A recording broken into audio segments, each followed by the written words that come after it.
45 வயதை கடந்தால் என்ன மாதிரியான லைஃப் ஸ்டைல் நம்ம ஃபாலோ பண்ணணும்? என்ன மாதிரியான உணவு முறைகள் எடுத்துக்கணும்? சில விஷயங்கள்ல கவனமா இருக்க வேண்டியது ரொம்ப ரொம்ப 45 வயதை கடக்குதுன்னா, நம்ம உடல்லயே என்ன ஆகும்? 30 வயதை கடந்தாலே உடல்ல இருக்கக்கூடிய நம்மளுடைய செல்கள் எல்லாமே கொஞ்சம் கொஞ்சமாக டேமேஜ் ஆயிட்டு வரும் அப்படின்றது தான் சயின்டிஃபிக். பேசிக்காவே ஒரு 45 இயர்ஸ் நம்ம கிராஸ் பண்ணோம்னா, சைக்காலஜிக்கலாவும் நமக்கு அந்த சைக்காலஜிக்கலா சில விஷயங்கள் சப்போர்ட் வந்து நமக்கு தேவைப்படுதுன்னு சொல்லலாம்.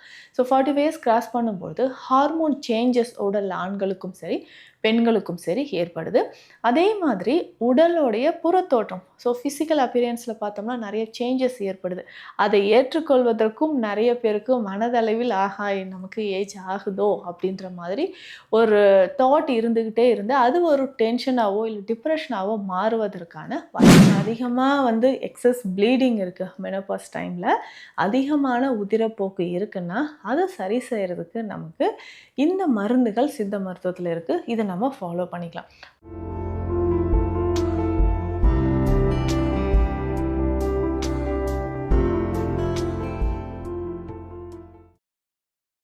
வரம் நேயர்களுக்கு வணக்கம். நான் டாக்டர் நித்யா, சித்தா ஃபிசிஷியன். 45 வயதை கடந்தால் என்ன மாதிரியான லைஃப் ஸ்டைல் நம்ம ஃபாலோ பண்ணணும்? என்ன மாதிரியான உணவு முறைகள் எடுத்துக்கணும்? சில விஷயங்கள்ல கவனமா இருக்க வேண்டியது ரொம்ப ரொம்ப அவசியம். இப்போ ஒரு 45 வயதை கடக்குதுன்னா, நம்ம உடல்லயே என்ன ஆகும்? 30 வயதை கடந்தாலே உடல்ல இருக்கக்கூடிய நம்மளுடைய செல்கள் எல்லாமே கொஞ்சம் கொஞ்சமாக டேமேஜ் ஆயிட்டு வரும் அப்படின்றது தான் சயின்டிஃபிக்கான ரீசன். ஸோ இதை தாண்டி ஒரு 45 வயதை கடந்து இருக்கும் பொழுது தான் பார்த்தோம்னா நிறைய பிரச்சனைகள் நம்ம உடல்நலம் சார்ந்து ஏற்படுது. இதில் முக்கியமாக பார்த்தோம்னா இன்றைய காலகட்டத்தில் 45 இயர்ஸ் தாண்டி sugar and blood pressure, depression, obesity, cholesterol level அதிகமாக இருக்கிறது, கார்டியாக் இஷ்யூஸ், சிறுநீரகம் சார்ந்த பிரச்சனைகள், இந்த மாதிரி ஏதாவது ஒன்று இல்லாமல் யாருமே இருக்க மாட்டாங்க. அதுவும் முக்கியமாக ஆண்களை பொறுத்த வரைக்கும் ஒரு 45 இயர்ஸ் கிராஸ் பண்ணும்போதே இன்றைக்கு பெரும்பாலும் நிறைய பேருக்கு எரெக்ஷன் ரிலேட்டடாக இருக்கக்கூடிய ப்ராப்ளம் இருக்குது. ஸோ விரைப்புத்தன்மை குறைபாடு இருக்கிறது, அதுக்கப்புறம் விந்தணுக்கள் எண்ணிக்கை குறைபாடு இருக்குது. அதே மாதிரி தான் பெண்கள் ஒரு 45 வயதை கடந்துட்டாங்கன்னா சந்திக்கக்கூடிய விஷயங்கள், இதற்கு முன்னாடி ஒரு மாதிரியான வேதனைகள் உடலில் இருக்கும், பியூபர்ட்டி அட்டன் பண்ணுறது, அதுக்கப்புறம் ப்ரெக்னென்சி, சைல்ட் பர்த், இந்த மாதிரியான விஷயங்களை கடந்து வரும்பொழுது ஒரு 45 இயர்ஸ் கிராஸ் ஆகுதுன்னா மெனோபாஸ் அப்படின்ற ஒரு பெரிய கண்டம்னே சொல்லலாம். ஒரு சிலருக்கு இது வந்து ஸ்மூத்தாக கம்ப்ளீட் ஆகுது. ஆனால் நிறைய பேருக்கு இது வந்து ரொம்ப கிரிட்டிக்கலாக போகிறது, ஓவர் ப்ளீடிங் இருக்கிறது, ஸோ இல்லை ஃபைப்ராய்ட் மாதிரியான பிரச்சனைகள் வர்றது, இந்த மாதிரியான நிறைய பிரச்சனைகள் உடல் நலில் ஏற்படுது. பேசிக்காகவே ஒரு 45 இயர்ஸ் நம்ம கிராஸ் பண்ணோம்னா சைக்காலஜிக்கலாகவும் நமக்கு அந்த சைக்காலஜிக்கலாக சில விஷயங்கள் சப்போர்ட் வந்து நமக்கு தேவைப்படுதுன்னு சொல்லலாம். ஸோ 45 இயர்ஸ் கிராஸ் பண்ணும்போது ஹார்மோன் சேஞ்சஸ் உடல் ஆண்களுக்கும் சரி, பெண்களுக்கும் சரி ஏற்படுது. அதே மாதிரி உடலுடைய புறத்தோற்றம், ஸோ ஃபிசிக்கல் அப்பியரன்ஸில் பார்த்தோம்னா நிறைய சேஞ்சஸ் ஏற்படுது. அதை ஏற்றுக்கொள்வதற்கும் நிறைய பேருக்கு மனதளவில் ஆஹா நமக்கு ஏஜ் ஆகுதோ அப்படின்ற மாதிரி ஒரு தாட் இருந்துக்கிட்டே இருந்து அது ஒரு டென்ஷனாவோ இல்லை டிப்ரெஷனாவோ மாறுவதற்கான வாய்ப்புகள் இருக்குது. ஸோ அதுக்கு ஏற்ற மாதிரி தான் நம்மளுடைய உணவு முறையும் நம்ம எடுத்துக்கணும். இல்லை நான் வந்து 25 இயர்ஸில் சாப்பிட்ட மாதிரியே தான் இப்போவும் நான் உணவு எடுத்துப்பேன், ஸோ நிறைய நான்வெஜ், ஆயில் ஐட்டம்ஸ்லாம் சாப்பிட்றது, ஸோ இந்த மாதிரி ஹேபிட் இருந்ததுன்னா கண்டிப்பாக 45 இயர்ஸ்க்கு அப்புறம் நம்ம அதை குறைச்சி தான் ஆகணும்.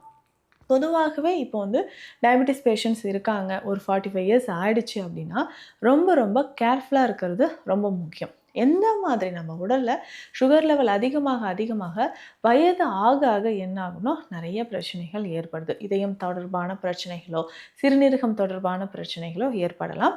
அதனால் சுகர் லெவல் இருந்துச்சுன்னா ரொம்ப ரொம்ப கேர்ஃபுல்லாக அதை வந்து நம்ம மெடிசன்ஸ் எடுத்து கண்ட்ரோல் பண்ணிக்கணும்.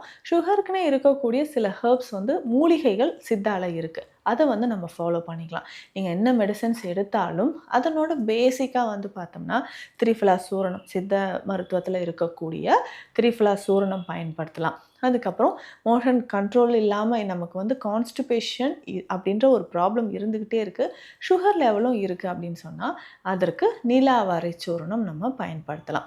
ஸோ நிலாவரை சூரணம்லாம் நம்ம எடுக்கும்பொழுது கொஞ்சம் கொஞ்சமாக உடல் நலனில் நல்ல ஒரு முன்னேற்றம் ஏற்படும். இது வந்து சப்போர்ட்டிவ் மெடிசன்ஸ் அப்படின்னு சொல்லலாம். அதற்கு அடுத்தது ஹை பிளட் ப்ரெஷர்.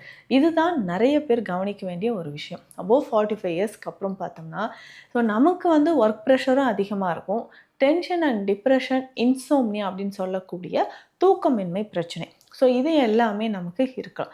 ஸோ இந்த மாதிரி இருக்கும்பொழுது நமக்கு hyper tension, high blood pressure இருந்துச்சுன்னா அதற்கேற்ற சிகிச்சைகள், மூலிகைகள் நம்ம பயன்படுத்தணும். ஸோ இதற்காக பேசிக்காக வந்து பார்த்தோம்னா கீரை வகைகள் ரொம்ப ரொம்ப முக்கியமானது அப்படின்னு சொல்லலாம். கீரை வகைகள் அப்படின்னு சொன்னோம்னா பேசிக்காக நம்ம பயன்படுத்தக்கூடிய கீரை வகைகள்லேருந்து எல்லா கீரை வகையும் பயன்படுத்தலாம். இதில் முக்கியமாக பார்த்தோம்னா பொன்னாங்கண்ணி கீரை ரொம்ப முக்கியம், கரிசலாங்கண்ணி ரொம்ப முக்கியம். மறக்காமல் மணத்தக்காளி கீரை வாரத்திற்கு 2 அல்லது 3 முறை மணத்தக்காளி கீரையை நம்ம பயன்படுத்தும் பொழுது கொஞ்சம் கொஞ்சமாக உடலில் மாற்றங்கள் ஏற்பட்டு ஹைப்பர் டென்ஷன் நமக்கு குறைஞ்சிக்கிட்டே வரும். ஹைப்பர் டென்ஷன் இருந்ததுன்னா ரொம்ப கவனமாக இருக்கணும். ஸோ பிளட் ப்ரெஷர் வந்து கொஞ்சம் கண்ட்ரோலில் இருக்கும் பொழுது தான் இதயம் தொடர்பான பிரச்சனைகள் நமக்கு வராமல் இருக்கும். இதுக்கு பேசிக்காக பார்த்தோம்னா சீரகாதி சூரணம் பயன்படுத்தலாம் அல்லது அசைச்சூரணம் பயன்படுத்தலாம். ஸோ இந்த மாதிரி மெத்தட்ஸில் வந்து இப்போது நம்ம பிளட் ப்ரெஷருக்கு அப்படின்னு பார்க்கும்போது சிறப்பான சிகிச்சைகள் வந்து நம்ம கொடுத்துட்ருக்குறோம். ஸோ பிளட் ப்ரெஷருக்கு ஸ்பெஷல் ட்ரீட்மெண்ட் நம்ம கொடுக்குறோம் அப்படின்னா பேசிக்காக வந்து பார்த்தோம்னா இந்த சீரகாதி சூரணமே நம்ம பயன்படுத்தலாம். அதுக்கப்புறம் வந்து பார்த்தோம்னா இந்த பெருஞ்சீரகம், கருஞ்சீரகம் இதை எல்லாமே பயன்படுத்தி செய்யக்கூடிய மருந்துகளும் இருக்குது. அதை பயன்படுத்தும் பொழுதும் பிளட் ப்ரெஷர் நமக்கு கண்ட்ரோலுக்கு வரும். பிளட் ப்ரெஷர் இருக்கக்கூடிய நிறைய நபர்களுக்கு அதிகமாக பாடி ஹீட் ஆகிறத நம்ம பார்க்குறோம். அப்போது இந்த உடல் உஷ்ணத்தை வந்து தணிப்பதற்கான வழிமுறைகளும் எடுத்துக்கணும். ஸோ 45 வயது ஆயிடுச்சா நமக்கு வந்து இந்த மாதிரி ஆர்த்ரைட்டிஸ் ரிலேட்டடாக ப்ராப்ளமும் நிறைய பேருக்கு வரலாம். போன் டென்சிட்டி வந்து குறையும். பெண்களுக்கு இது அதிகமாகவே நம்ம பார்க்குறோம். மெனோபாஸ் டைமில் கால்சியம் டிஃபிஷியன்சி இருக்கும். அதை நிவர்த்தி செய்கிறதுக்கான உணவு முறைகளை நம்ம தேர்ந்தெடுத்து சாப்பிடணும். இதில் பேசிக்காக வந்து பார்த்தோம்னா கேழ்வரகு ரொம்ப ரொம்ப முக்கியம். ஸோ கேழ்வரகு உணவில் அடிக்கடி சேர்த்துக்கணும். இது ஆண்களும் சரி, பெண்களும் சரி. சுகர் இருக்குது, பிளட் ப்ரெஷர் இருக்குது, ஆர்த்ரைட்டிஸ் கம்ப்ளைண்ட் இருக்குது அப்படின்னாலும் கேழ்வரகு நம்ம உணவில் சேர்த்துக்கலாம். இது வந்து ஒரு பெஸ்ட்டாக நமக்கு வந்து கால்சியம் டிஃபிஷியன்சி இருக்குன்னா அதை சரி செய்கிறதுக்கு நமக்கு கேழ்வரகு முக்கியமாக பயன்படுது. இதை வந்து எடுத்துக்கலாம். அதே மாதிரி தான் நம்ம உடலில் கால்சியம் லெவல் குறையாமல் இருக்கணும், விட்டமின் டி குறையாமல் இருக்கணும் அப்படின்னா கொஞ்ச நேரம் நம்ம சன்லைட்டில் எக்ஸ்போஸ் ஆகிறது ரொம்ப ரொம்ப முக்கியம். ஸோ சூரிய வெளிச்சத்தில் கொஞ்ச நேரம் நம்ம இருக்கும்பொழுது நமக்கு நிறைய மாற்றங்கள் உடலில் ஏற்பட ஆரம்பிக்கும். ஸ்ட்ரெஸ் அண்ட் டிப்ரெஷன் குறைய ஆரம்பிக்கும். போன் ரிலேட்டடாக இருக்கக்கூடிய ப்ராப்ளம்ஸ் நமக்கு குறைய ஆரம்பிக்கும். முக்கியமாக பெண்கள் கருப்பு எள்ளு இது வந்து ரொம்ப முக்கியம். நல்லெண்ணெயில் சமைத்த உணவுகளை ஃபாலோ பண்ணிட்டு வரணும். இதற்குமே சித்த மருத்துவத்தில் பார்த்தோம்னா குமரி லேகியம், குமரி கஷாயம் இந்த மாதிரியான மருந்துகள் இருக்குது. ஸோ இதை ஃபாலோ பண்ணும்போது ஒரு 45 வயதை கடந்து இருக்கக்கூடிய பெண்களுக்கு இது ரொம்ப சிறந்ததுன்னு சொல்லலாம். ஸோ அதிகமாக வந்து எக்ஸஸ் ப்ளீடிங் இருக்குது. மெனோபாஸ் டைமில் அதிகமான உதிரப்போக்கு இருக்குன்னா அதை சரி செய்கிறதுக்கு நமக்கு இந்த மருந்துகள் சித்த மருத்துவத்தில் இருக்குது. இதை நம்ம ஃபாலோ பண்ணிக்கலாம். ஒரு சிலருக்கு இந்த ஃபைப்ராய்டு யூட்ரஸ் அப்படின்ற பிரச்சனை இருக்கும். ஸோ யூட்ரஸில் இந்த ஃபைப்ராய்டு கட்டிகளோ இல்லை அடினோமயாசிஸ் மாதிரியோ பல்கி யூட்ரஸ் இருக்குன்னா அதை சரி செய்கிறதுக்கு நமக்கு இந்த மருந்துகள் எல்லாமே பயன்படுது. அடுத்து இதே மாதிரி ஆண்கள் நிறைய பேருக்கு இருக்கக்கூடிய பிரச்சனை தான் ஆண்மை குறைபாடு அப்படின்னு சொல்கிறோம். ஸோ ஒரு 45 இயர்ஸ் ஆகுதுங்க, ரொம்ப வருஷமாக சுகர் இருக்குது அப்படின்னா நிறைய பேருக்கு நரம்புகள் பலவீனமாகிறதுக்கு வாய்ப்புகள் இருக்குது. அதே மாதிரி தான் இந்த எரெக்ஷன், ஸோ விரைப்புத்தன்மை குறைபாடு அப்படின்ற பிரச்சனை இருக்குது. ஸோ ஒரு 45 வயதை கடந்து இருக்கக்கூடிய ஆண்கள் கால்சியம் புரோட்டீன் சார்ந்த உணவுகளை அதிகமாக கவனம் செலுத்தணும். ஸோ முளைக்கட்டிய பயிறு வகைகள் சாப்பிட்றது, சித்த மருத்துவத்தில் இதற்குனே நிறைய மருந்துகள் இருக்குது. தாது விருத்தி சூரணம் அப்படின்ற ஒரு மருந்து இருக்குது. ஸோ இதை நம்ம பயன்படுத்தும் பொழுதும் ஆண்களுக்கு சுகர் இருக்கிறவங்களும் இந்த சூரணத்தை பயன்படுத்தலாம். ஸோ வெந்நீரில் கலந்தோ இல்லை பாலில் கலந்தோ ஒரு நாளைக்கு 2 வேளை பயன்படுத்தும்போது ஆண்மை குறைபாடு தொடர்பான பிரச்சனைகளுக்கு இது ஒரு சிறந்த தீர்வாகவும் இருக்குது. அதே மாதிரி தான் உணவு. அதாவது உணவு நம்ம எந்த அளவுக்கு எடுக்கிறோம், முன்னாடி எடுத்ததை விட இப்போ உணவு அப்படின்னு சொல்கிறது இந்த அளவு, இந்த இந்த உணவு நமக்கு தேவையா அப்படின்றது தெரிஞ்சு நம்ம சாப்பிடும்போது நம்ம உடலில் ஒபிசிட்டி அப்படின்ற பிரச்சனையும் வராமல் இருக்கும். ஏன்னா நிறைய பேருக்கு 40+ தான் வெயிட் கெயின் ஆகிட்டே போகும், உடல் எடை அதிகரிச்சுட்டே போகும். அதிகரிச்சுட்டே போகும்பொழுது ஒரு 50 இயர்ஸை நம்ம கிராஸ் பண்ணும்போது நமக்கு நிறைய பேருக்கு மூட்டுக்களில் அதிகமான வலி ஏற்படுது. ஸோ அப்போ மூட்டு வலி வராமல் தடுப்பதற்கு நம்ம என்ன பண்ணலாம் அப்படின்னா, ஸோ பாடி வெயிட் எவ்வளோ இருக்கணுமோ அந்த அளவுக்கு நம்ம மெயின்டைன் பண்ணிக்கிட்டே வரணும்.